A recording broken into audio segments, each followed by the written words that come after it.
investigation 1.1, we've got the crow in the picture. It says, in this activity, I have simulated the story of the crow in the picture using a graduated cylinder and marbles. I filled a graduated cylinder with 80 milliliters of water. I added marbles until the water reached a level of at least 100 milliliters, the level at which the crow can reach the water. So when I did this activity, I recorded all of my data right here in the data table, and I have them circled here in red. Looking at these questions, number 2 says, what is the water level with no marbles added? So if I look at the table where it has no marbles, which is represented with the number 0, that would give me 80 milliliters. So I know it's 80 milliliters with 0 marbles. Where would this point be located on a graph made from the data in the table? Well, at 0 marbles, there is 80 milliliters of water. So it would be at the point 0, 80. If I were to plot this point, this would be on the y-axis, or in other words, the y-intercept. And if you're unfamiliar with the y-intercept, if I were to sketch a graph, this is your x, this is your y, like a yo-yo, it goes up and down. So it would be at 0, 80, somewhere up there. Just kind of estimating here. Number 3 says find the rate of change. What values are changing in the experiment? Which values change is dependent and which is independent?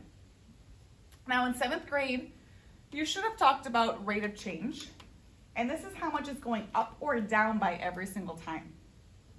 So if I'm looking at my data, I'd go from 80 to 82, 82 to 84, 84 to 86, 86 to 88, and so on. You will see that these are increasing by 2. Add 2, add 2, add 2, every single time. So every single time that a marble is added, it goes up by 2 milliliters. So my rate of change is changed by 2 milliliters per marble.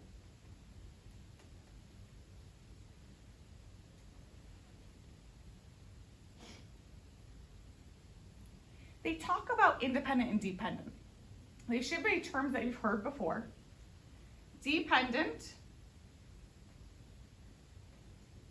variable.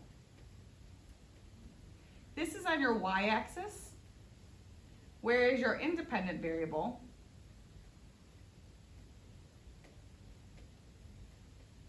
is on your x-axis.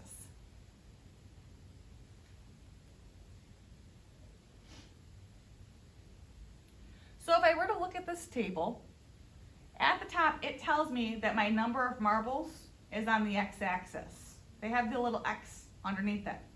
Here it says the water level goes on the y-axis.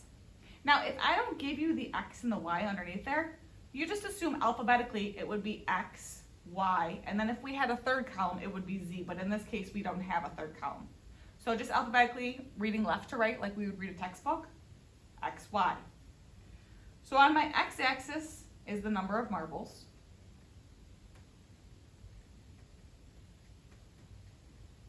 And on my y-axis would be my water level.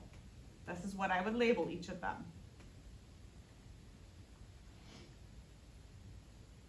So in other words, the water level